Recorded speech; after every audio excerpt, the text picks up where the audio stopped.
इसका कारण आप सबको ध्यान में है।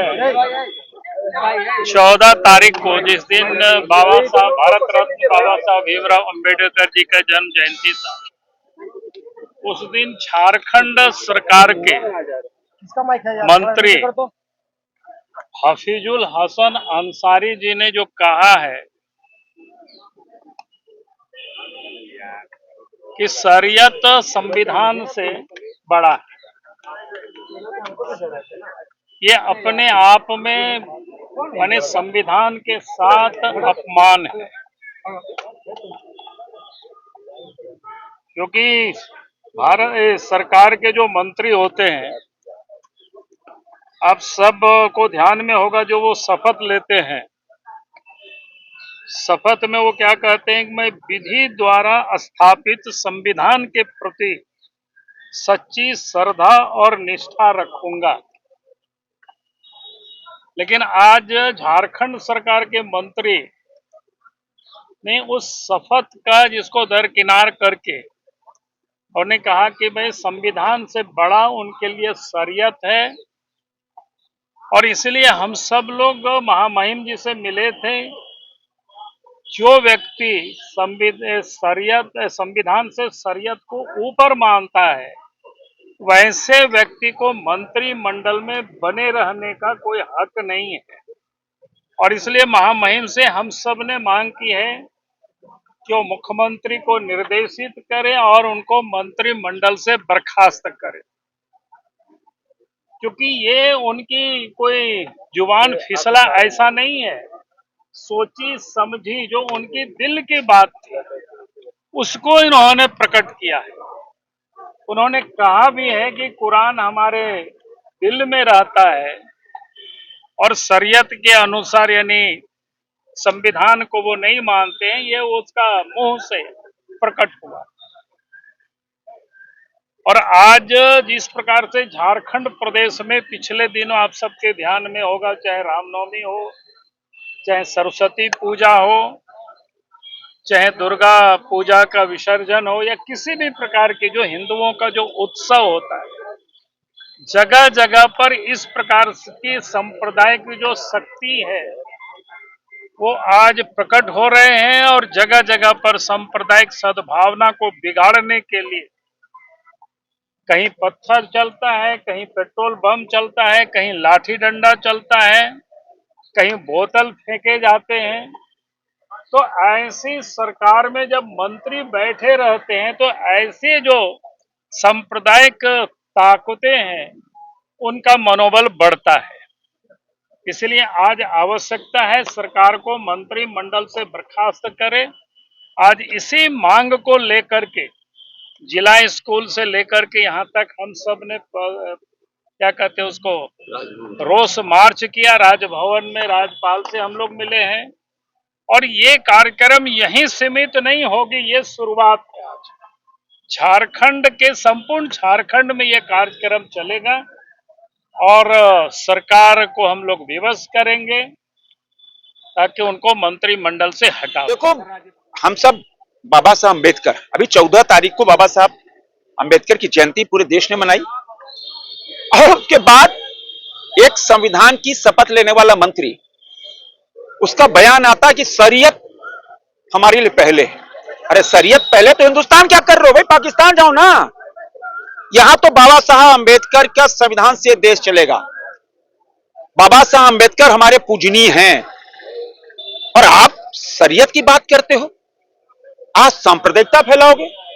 एक तरफ इनका बयान, एक तरफ ममता बनर्जी का क्या बयान आ रहा है, जो जो जो सीमा पर हमारी सुरक्षा करते हैं, रात दिन परिवार से दूर रहकर मां भारती की सेवा, भारत के प्यारे न्यारे तिरंगे की रक्षा, अब उस पर वो आरोप लगा रही है।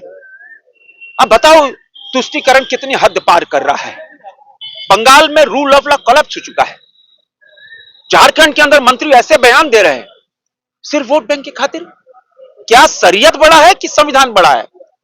मैं तो राहुल गांधी से पूछना चाहता हूं कि राहुल गांधी जी, आप तो किताब लेके घूमते हो ना शोकेस बनाकर, बताओ कि संविधान बड़ा है कि शरीयत? और आपके मंत्री शरीयत से चलेंगे कि भारत के बाबा साहब अम्बेडकर के संविधान से चलेंगे? अब तो मुंह खोलना चाहिए राहुल गांधी को। राहुल गांधी जवाब दें, देश की जनता जानना चाहती है। और अगर नहीं जवाब देते तो इसका मतलब है कि आप शरीयत मानते हो, क्योंकि आपका तो चरित्र है, आप भारत के बाहर जाते हो तो भारत के खिलाफ बोलते हो। ममता बनर्जी बंगाल में देखो आर्म फोर्सेस के खिलाफ बोल रही है। तो संवैधानिक ढांचा ध्वस्त हो चुका है। इसीलिए मैं तो यही मानूंगा कि अगर बयान नहीं आया तो राहुल गांधी का मौन समर्थन है, और मौन समर्थन नहीं है तो खुल के बोले कि नहीं शरीयत कानून नहीं चलेगा देश में, देश के बाबा साहब अम्बेडकर के संविधान से चलेगा। और ऐसे मंत्री को बर्खास्त करने की सिफारिश आप मुख्यमंत्री को करें, क्योंकि आपकी गवर्नमेंट है, कोलिजन गवर्नमेंट चल रही है। यही आग्रह हम सब महामहिम राज्यपाल महोदय के पास करने आए थे कि मुख्यमंत्री अगर कार्रवाई नहीं करते, राज्यपाल राष्ट्रपति के यहां प्रतिनिधि होते हैं माननीय राज्यपाल, तो वे बर्खास्त करें और सुझाव दें मुख्यमंत्री को बुलाकर कि अविलंब संविधान को और बाबा साहब अम्बेडकर को अपमान करने वाले ऐसे मंत्री को तुरंत बर्खास्त करना ही, उनके खिलाफ मामला दर्ज होना चाहिए। मुर्शिदाबाद में हिंसक झड़प हुई है, उसमें कई हिंदू पलायन भी कर चुके हैं सर, वहां की घटना को लेकर। और मैं तो बताया ना कि मुख्यमंत्री, हमने आपको बता दिया कि मुख्यमंत्री कैसे आर्म फोर्सेस के खिलाफ बयान दे रही हैं, क्योंकि वहां संवैधानिक ढांचा ध्वस्त हो चुका है, रूल ऑफ लॉ कोलैप्स हो चुका है। और ममता बनर्जी को वहां की अपनी राजनीतिक जमीन खिसकती नजर आ रही है, तो उल जुल बयान दे रही है। और इसीलिए वो उलझुल बयान देकर एक वोट बैंक के रूप में अपने को स्थापित करना चाहिए। अब चलाना नहीं है। राष्ट्रपति शासन केंद्र सरकार क्यों नहीं लगा? अब चलो देखो, आज एक प्रतिनिधि मंडल आदरणीय प्रदेश अध्यक्ष आदरणीय नेता विरोधी दल बाबूलाल मरांडी जी के नेतृत्व में प्रतिनिधि मंडल माननीय राज्यपाल जी से हम लोग मुलाकात किए, और जिस तरह से पिछले दिनों राज्य के मंत्री हफीजुल हसन के द्वारा कि हम संविधान को नहीं शरीयत को मानते हैं, जो बयान दिया गया ये दुर्भाग्यपूर्ण बयान।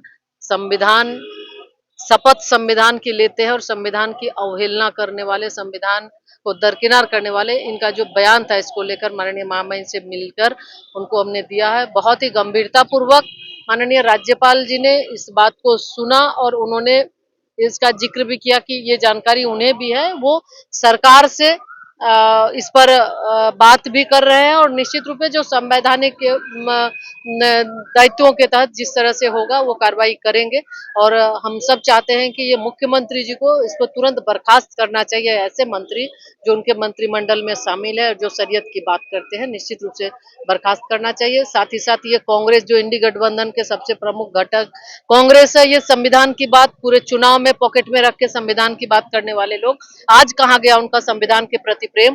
क्योंकि ये कांग्रेस दोहरी चरित्र के लोग हैं, दोहरी नीति अपनाते हैं, दिखाने के लिए कुछ, उनका काम कुछ। तो निश्चित तौर पे एक शब्द इसके बारे में कोई बयान इनका ना आना, जो हफीजुल हसन जी ने बयान दिया है, ये साफ दर्शाता है कि ये बाबा साहब को मानने वाले लोग नहीं बल्कि अपमान करने वाले लोग हैं। और ये पहले भी देखा कि जब बाबा साहब जब चुनाव लड़े थे, कैसे उनको हराने का काम, और बहुत सारे मतलब हर एक समय इन्होंने बाबा साहब को अपमान करने का काम। मैडम, ये मुर्शिदाबाद से लोग भाग कर आए हैं यहाँ पर पाकुड़ और साहेबगंज में, कितना केंद्र सरकार क्या कर रही है? नहीं, देखिए बिल्कुल लगातार इस तरह की घटनाएं पश्चिम बंगाल में घट रही है। अभी मुर्शिदाबाद में जो घटना घटी बहुत ही दुखद है, बहुत। और एक उस प्रदेश में, क्योंकि इसके पहले भी कई हुआ जहां की मुख्यमंत्री महिला है, और महिलाओं के साथ जिस तरह से अत्याचार अनाचार हो रहे हैं, जो उत्पीड़न हो रहा है, जो लोग घुस के घर तोड़ दे रहे हैं लोगों के साथ, तो कहीं ना कहीं ऐसा लग रहा है कि अब बंगाल में जो अराजकता की स्थिति है कि जो हिंदू को पलायन करने को मजबूर है, और ये सरकार वैसे लोगों को, जाति समुदाय विशेष के लोगों को संरक्षण दे रही है। निश्चित रूप से ये ऐसा दर्शाता है कि ये जानबूझकर सरकार के द्वारा प्रायोजित ये घटना है।